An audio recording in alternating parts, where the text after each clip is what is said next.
हंस-मैथुन आज के दौर में इस देश की ही नहीं, संपूर्ण विश्व की सबसे बड़ी समस्याओं में से एक है। 15 से 20 युवाओं के आग्रह पे मुझे इस विषय पर बोलने के लिए आबद्ध किया है। क्या हंस-मैथुन सही है या हंस-मैथुन गलत है? सबसे पहली बात ये जान के आप आश्चर्यचकित होंगे कि 90% पुरुष हंस-मैथुन करते हैं। अब ये सही है या गलत? हंस-मैथुन जब युवा करते हैं तो बड़े दुर्भाग्य की बात यह घटती है कि इस विषय में वो कुछ भी नहीं जानते।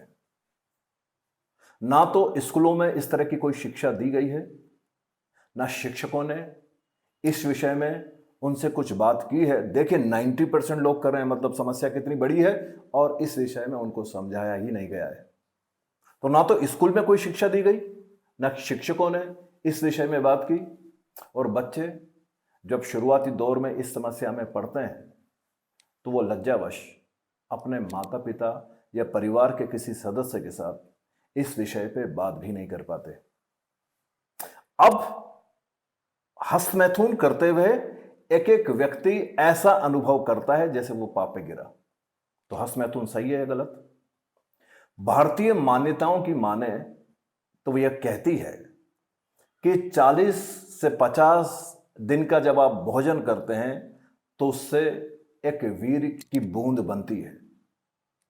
40-50 दिन जो भोजन करते हैं उससे एक वीर्य की बूंद बनती है। ये बात न सिर्फ गलत है बल्कि सरासर गलत है। वैज्ञानिकों ने इस पूरे मामले को गलत सिद्ध कर दिया है। जब आप सांस लेते हैं, जब आप खाना खाते हैं, जब आप व्यायाम करते हैं, वीर्य लगातार सतत बनते ही चले जा रहा है। आप ये जान के आश्चर्यचकित होंगे कि एक साधारण सा आदमी 70 साल की उम्र में या 70 साल की उम्र तक लगभग 4000 बार संभोग कर सकता है। ये आश्चर्यजनक मामले हैं। जब एक व्यक्ति संभोग करता है तो एक संभोग में लगभग 1 करोड़ से लेके 10 करोड़ तक वीर्य का स्खलन होता है। वैज्ञानिक एक आश्चर्यजनक बात यह कहते हैं कि एक साधारण पुरुष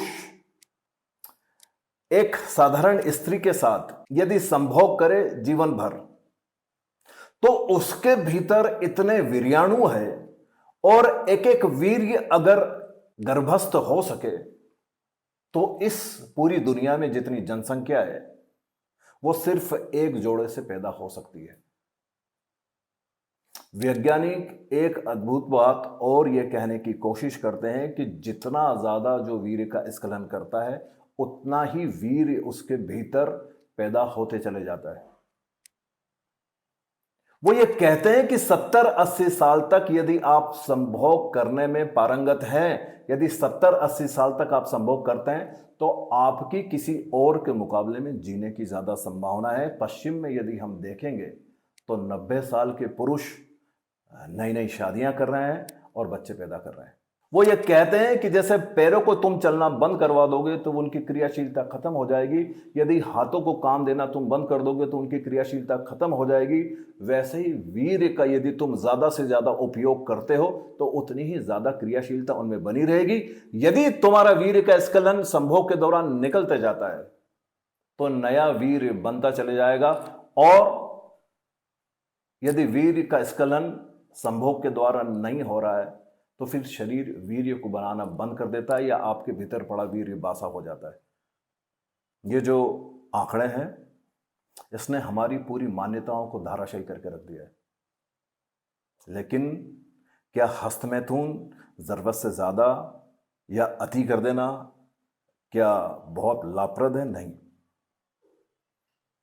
यदि हम किसी व्यक्ति को देखें तो उसके सबसे नीचे जो है मूलाधार चक्र है। किसी भी व्यक्ति के भीतर 7 चक्र हैं। सबसे नीचे जो है उसका निम्नतम तल है वो है मूलाधार चक्र, यही उसका सेक्स सेंटर है, और सबसे ऊपर जो उसका है वो सहस्त्रार चक्र है। आप ये जान के आश्चर्यचकित होंगे, और ये बड़ी दुर्भाग्य की घटना घटती है कि हम में से हर व्यक्ति मूलाधार चक्र में ही जीता हुआ, सेक्स सेंटर में ही जीता हुआ समाप्त हो जाता है, जो आदमी की निम्नतम स्थिति है।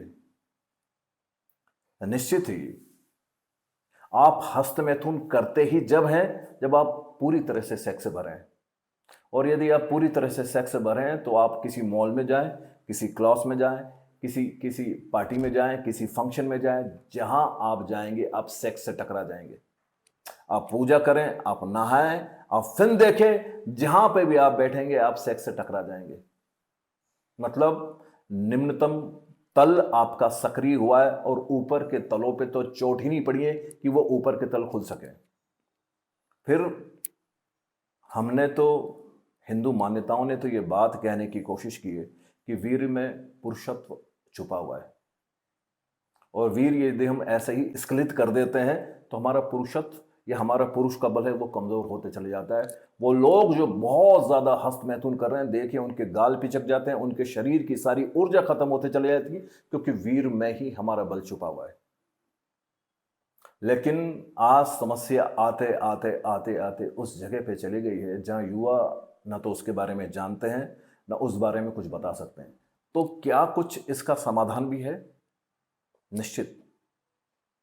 हस्तमैथुन लगता तो ऐसे है कि इस समस्या को दूर नहीं किया जा सकता, क्योंकि जो एक बार हस्तमैथुन के चक्कर में पड़ जाता है फिर जिंदगी भर उससे वो मुक्त हो ही नहीं सकता। तो क्या इसके कोई उपाय और समाधान भी है? निश्चित, इससे निकलने के उपाय भी हैं और इसके समाधान भी है, जिसके बारे में चर्चा हम अगले एपिसोड में करने की कोशिश करेंगे।